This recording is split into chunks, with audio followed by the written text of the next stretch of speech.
Thank you all. Thank you all.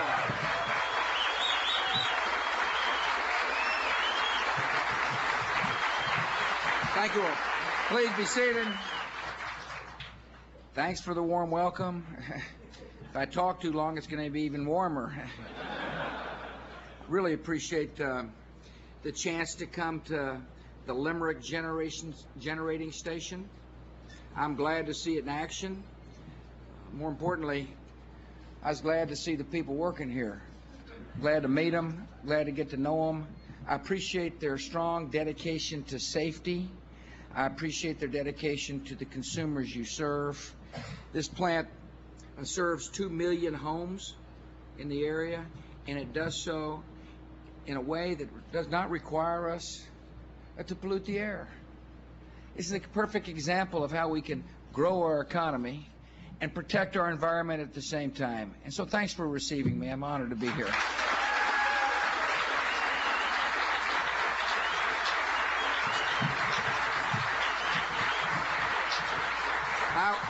I thank John Rowe for introducing me, and thanks for coming over from Chicago.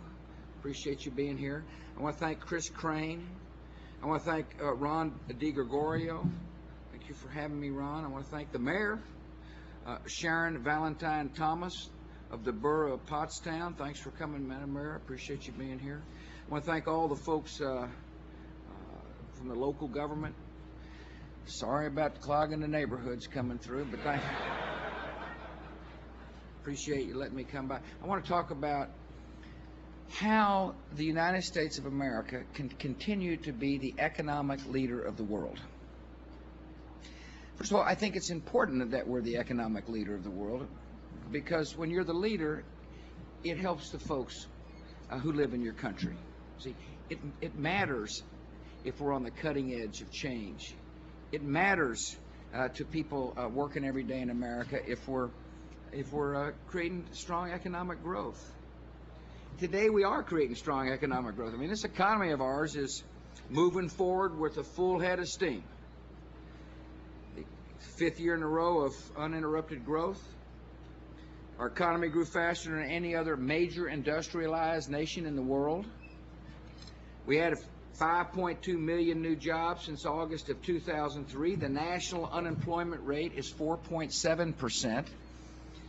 Productivity is high, and that's important. A productive society will yield a higher standard of living for our people. Hourly compensation grew at an annual rate of 5.7% in the first quarter of this year. Our workers are taking bigger paychecks. The standard of living is on the rise. After-tax income is up. Things are good. And the fundamental question is, can you keep them that way? See? And there's a lot of competition in the world that creates some uncertainty and anxiety amongst our people. And the temptation for some is to say, well, we can't compete anymore. So let's protect ourselves and let's withdraw. Let's become isolationists. I think that would be a wrong approach by our country. See, we ought not to fear the future. We ought to shape the future. We ought to be confident in our ability to be able to compete and to remain the most innovative country in the world. And so here's some ideas. First, if we want to be the economic leader in the world so our people can prosper, we need to keep taxes low. We need to be able to be a society that says you get to earn more of that which you earn. As you might recall, we went through a pretty tough time in this country over the past 5 years. We had a recession, corporate scandals, a stock market correction, a attack on our country. We went to war to defend ourselves. We've had high energy prices, and we had natural disasters. And yet this economy of ours is strong, and I believe the reason why is because of the tax cuts we passed in Washington, D.C. We believe that if you have more money in your pocket to save, spend, or invest, the economy grows. And so one way to make sure that we're the economic leader in the world is to make sure the tax cuts we passed are permanent. Now people say, well, if you make the tax cuts permanent, you can't balance the budget. Well, let me talk a little bit about how Washington works. I've been there long enough to be able to give you an accurate report. Don't believe it when they say they're going to raise your taxes to balance the budget. They're going to raise your taxes and figure out new ways to spend the money. The best way to balance the budget is to keep pro-growth economic policies in place. And by the way, last year, because of our economy was growing, we generated $100 billion more for the Treasury than we thought. And this year, because of the economy growing strong, we're generating better rates than we did last year. And so the best way to balance the budget is to keep growing the economy so we collect more tax revenues and be wise about spending your money. And see, in Washington, everything sounds good there. Every program sounds fantastic. But government, in order to be wise about spending your money, has got to learn to set priorities. And my priority is this. So long as we have a soldier in harm's way, he or she will have what it takes to achieve victory and secure America.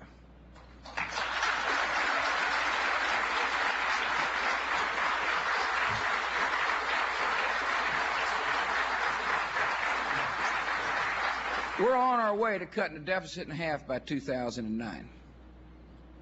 Congress is now debating a supplemental bill. That's money to help fund our troops in Iraq, as well as helping the victims in Katrina. And I've made it very clear that I intend to participate with them in keeping the spending down. And if they exceed the $92.2 billion request, plus monies for avian flu, I'm going to veto the bill. See, that's one way you keep fiscal discipline in Washington, D.C. We'll be competitive if we keep taxes low and be wise about how we spend your money. We'll be competitive, by the way, if we're smart about improving education for our people. See, this is a global economy, whether people like it or not. And the jobs of the 21st century will be either here in America or wherever the workforce is trained to fill those jobs. And therefore, it's important for us to make sure we educate our children early and emphasize math and science so our kids have got the skills necessary to fill those jobs. We changed how we view public education in Washington. We passed the No Child Left Behind Act. See?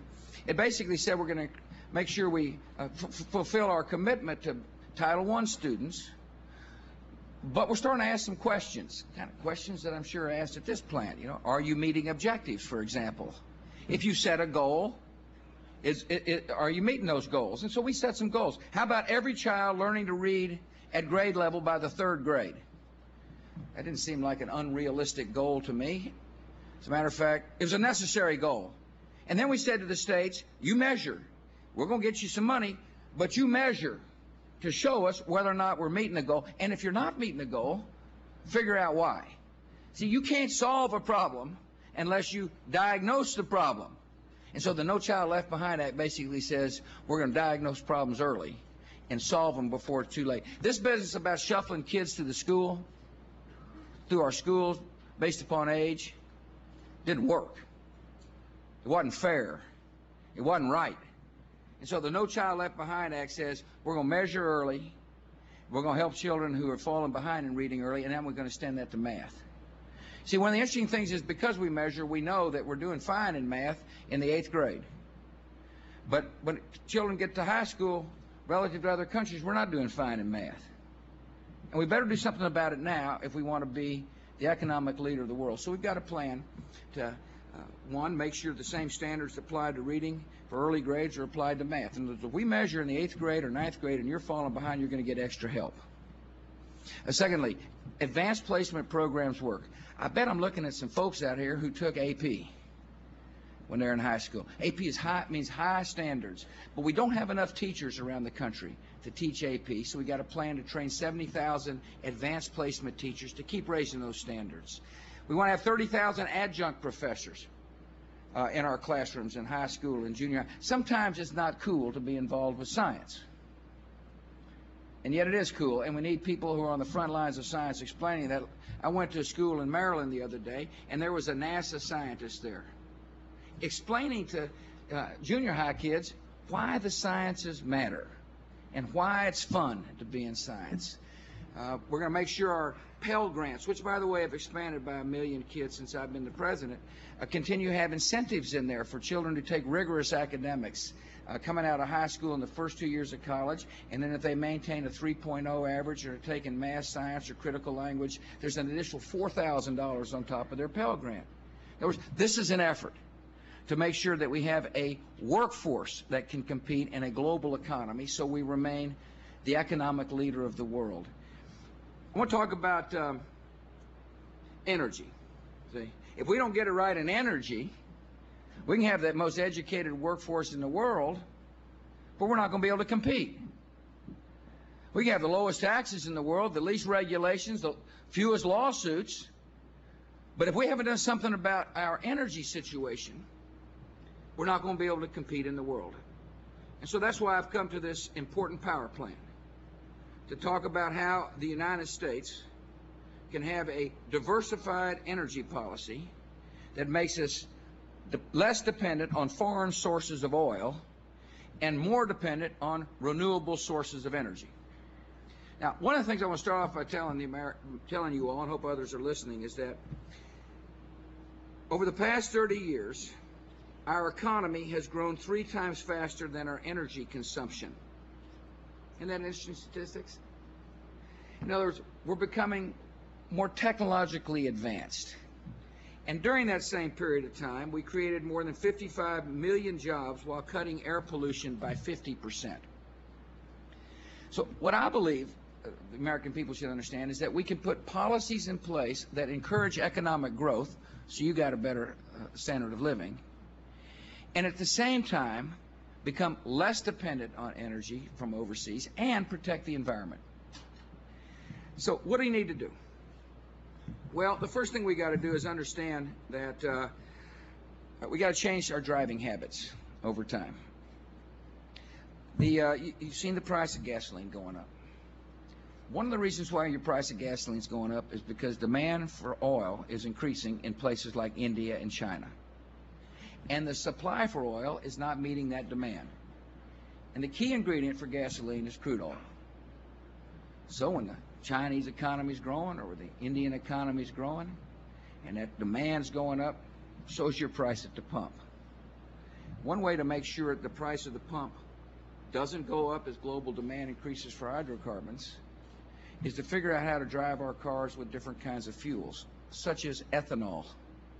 One of the really interesting developments that's taking place now in America is the use of corn-based ethanol. Pretty cool deal, isn't it, for the president to be up and say, you know, we're growing a lot of corn, and we're less dependent on foreign sources of oil. It's coming, particularly in the Midwest right now. There's a lot of ethanol pumps and plants being developed there to manufacture ethanol from corn. We've got to do more, though, if we're going to become less dependent on foreign sources of oil when it comes to ethanol. And so we're spending a lot of your money to develop technologies that will enable us to be able to manufacture ethanol from wood chips or switchgrass. Somebody said, what is switchgrass? I said, well, it's grass that looks like a switch that grows in dry country. In other words, there's all kinds of opportunities to manufacture ethanol, and we're exploring ways to do so. America has always been on the leading edge of technology and research and development. Here's an area where we've got to stay on the leading edge of change. Another way to help reduce our use of gasoline is through hybrid vehicles.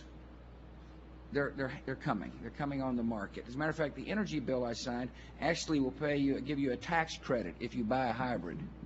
So we're trying to stimulate demand through the tax code. That makes sense. But there's going to be an additional breakthrough, or additional breakthroughs when it comes to hybrid vehicles, starting with the development of a battery that will enable you to drive your first 40 miles on electricity. And the federal government is very much involved in this research. We're spending your money again on research to help find breakthroughs for battery technologies that will enable you to drive a plug-in hybrid battery.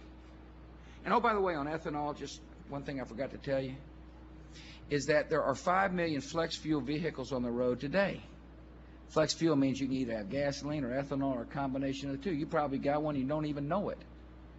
The technology, the barrier to change is not the automobile. It is the ability to make the fuel in quantities, economic quantities, so we can get them to you at the pump. And same with hybrid batteries. They're coming. Plug-in hybrid vehicles with new batteries. They're coming your way. And one of the reasons why is because the government's entered into research partnerships with the private sector to accelerate these technologies, all aimed at making us less dependent on oil. A third way to help this country remain an economic leader when it comes to the cars you drive is hydrogen. We're spending about over $1 billion of research to bring hydrogen to the marketplace. One fellow reminded me wisely, it takes quite a bit of power to make hydrogen.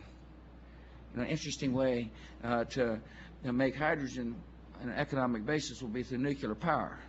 See?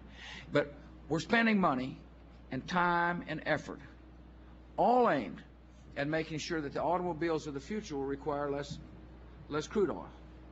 And we're close to some significant breakthroughs.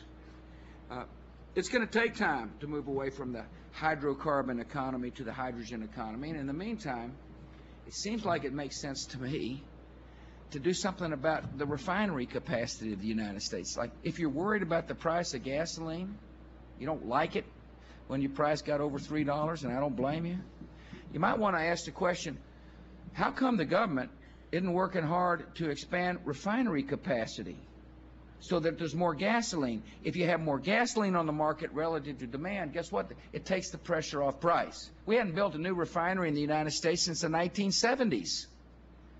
The regulatory burden is a lot. You're kind of used to that here in this industry.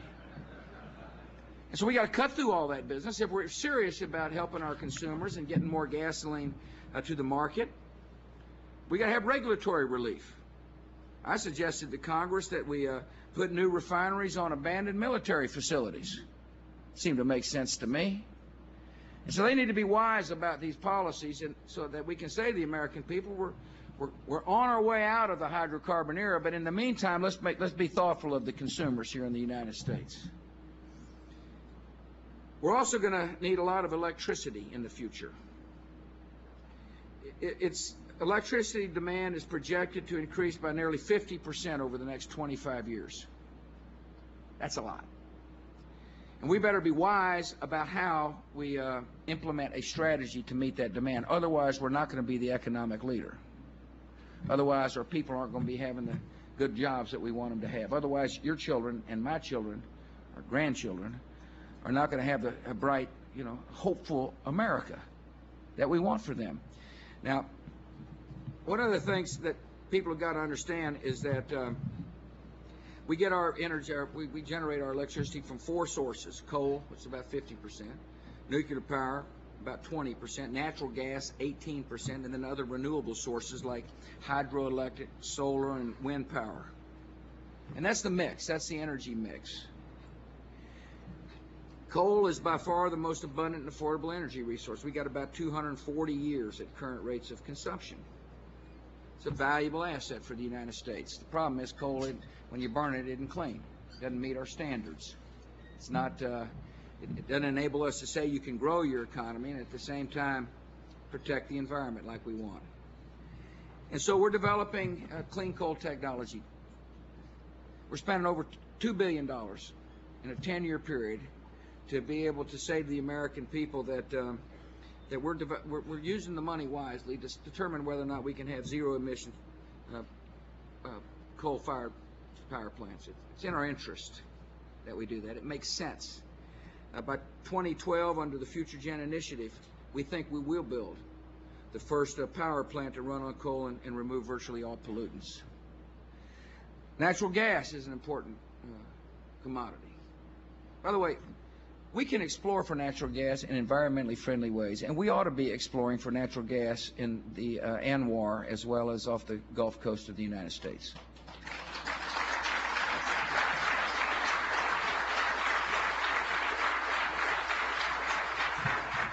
Here's another interesting way to help make sure there's enough natural gas for this economy to grow. By the way, natural gas, as you know, is not just used for power. It's used for fertilizers, a variety of uses. You can liquefy natural gas, you can put it in a ship, and you can send it long distances and still have an economic product. And there are places in this world where there's a lot of natural gas, a lot. And they're building liquefied production facilities, and they put them on these ships. But we don't have any places to offload it in the United States. We got some, but not enough. If we're really interested in diversifying our energy sources and making sure the American people have got enough energy to watch this economy grow, we have got to have LNG sites to offload the gas from abroad. And so what we've done is I signed a new bill, energy bill, that clarifies federal authority to license new sites, that reduces the bureaucratic obstacles to opening up the terminals and streamlines the development. It's in your interest that we enable liquefied natural gas to come into our country so that we can help take the burden off some of the pricing pressures that we're inevitably going to feel with demand going up and not enough electricity supply. Thirdly, about 6% of the continental U.S. is highly suitable for the construction of wind turbines.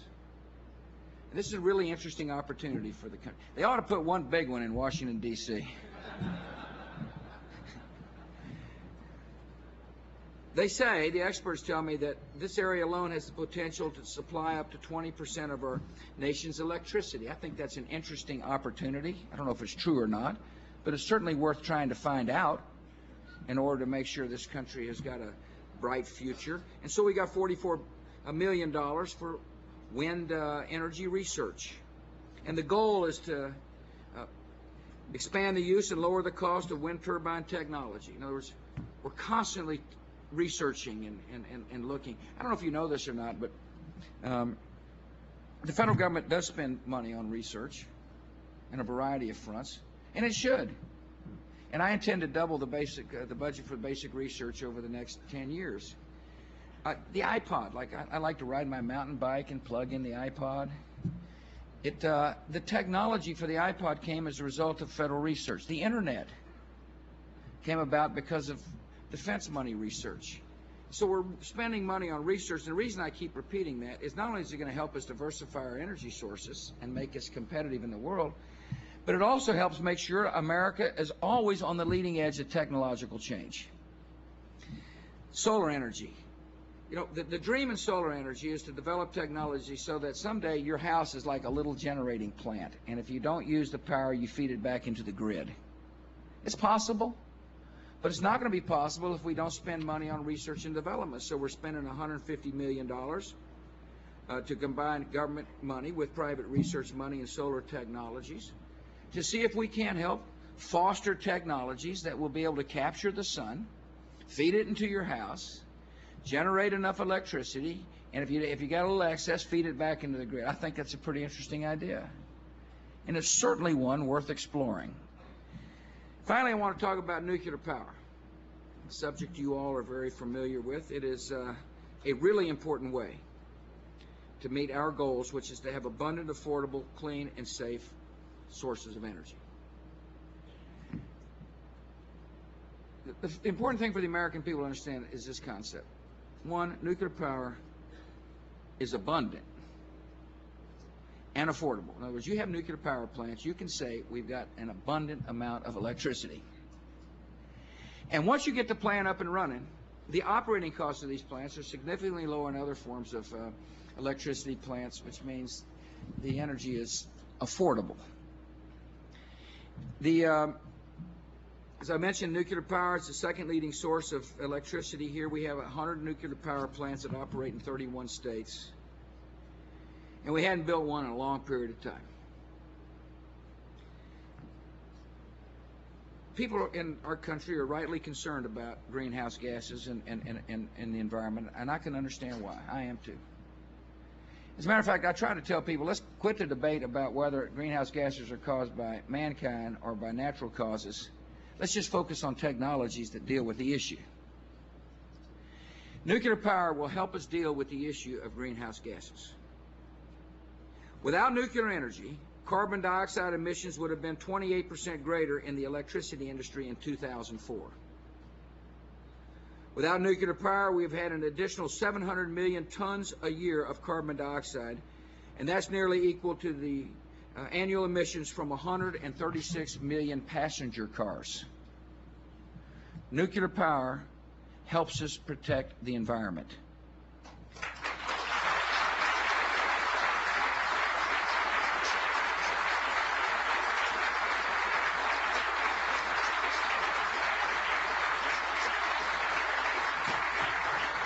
And nuclear power is safe.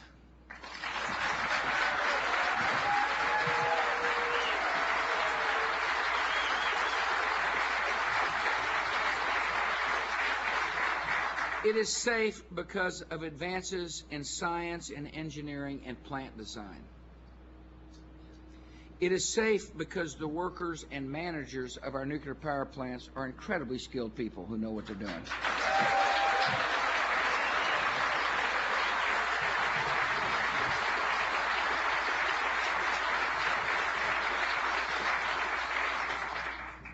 For the sake of economic security and national security, the United States of America must aggressively move forward with the construction of nuclear power plants.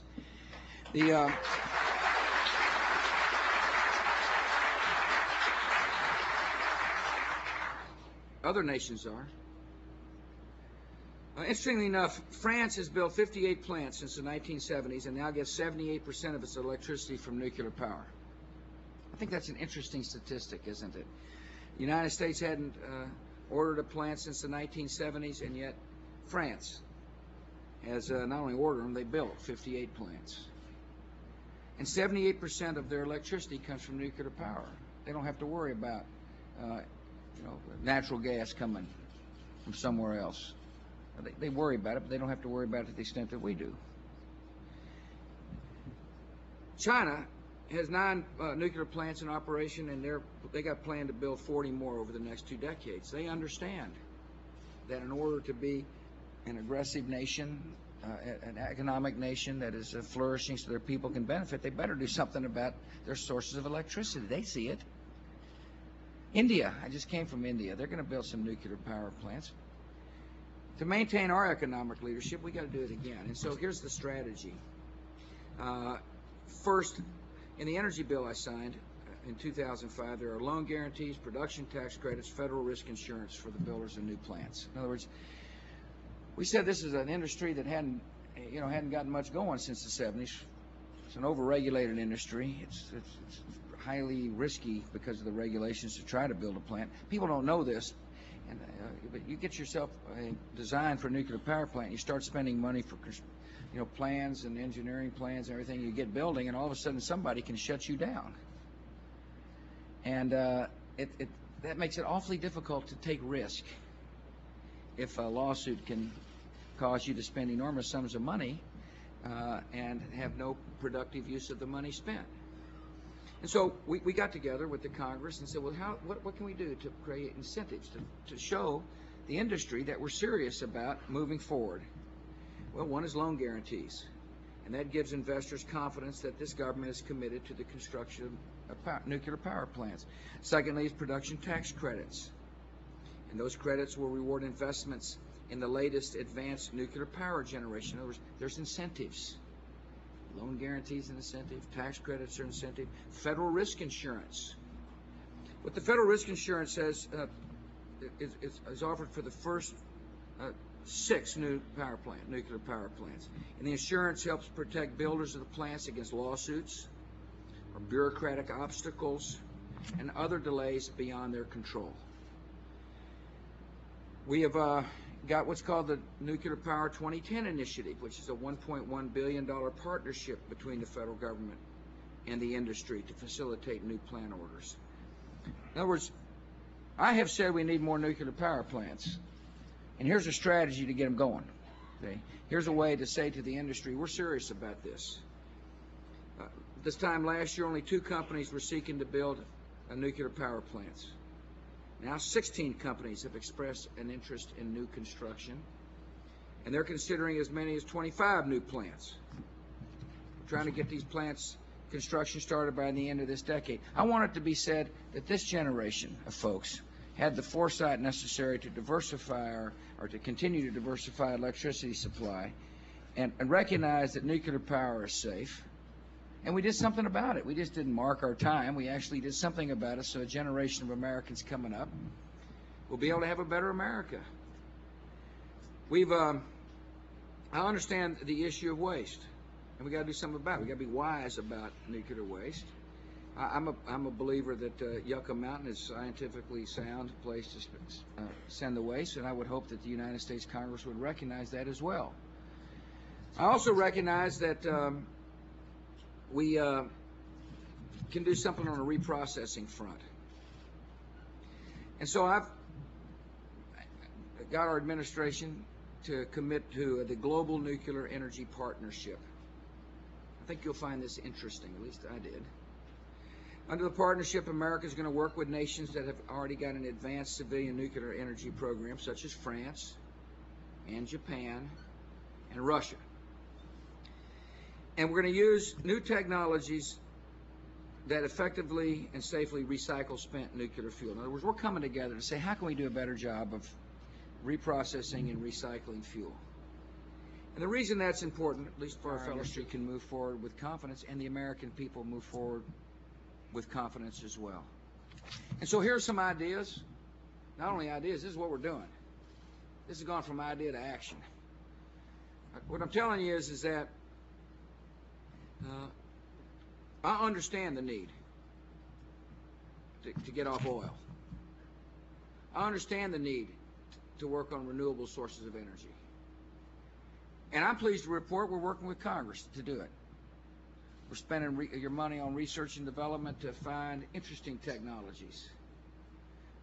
I hope that when my grandchildren or some of your children start taking their driver's test, they'll be cranking up a hydrogen-powered automobile with hydrogen produced from electricity generated from plants such as these. We have a duty to think about the problems this country is going to face. Listen, this economy is good. And I want to keep it that way, but I also want to make sure it's good 10 years from now.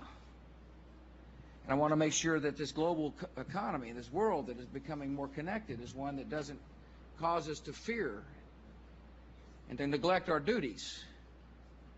But we may put policies in place that enable us to remain confident that we're an entrepreneurial society, that we're a well-educated people, that we're willing to work hard to raise our families and put bread on the table. And we got to make sure we have good energy policy to do that. And I want to thank you for giving me the chance to come and share with you today what the country's doing right now. I want to thank you very much for showing what is possible. I appreciate your hard work here. May God bless you all.